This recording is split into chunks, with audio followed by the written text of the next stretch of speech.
Have you ever heard a strange sound coming from your phone at night?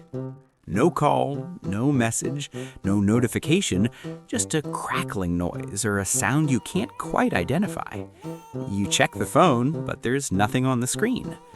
The reason is that the phone's power doesn't completely cut off, and it starts recharging again when it drops to around 90%.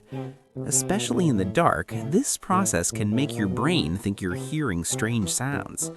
So no, your phone isn't the ghost you think it is.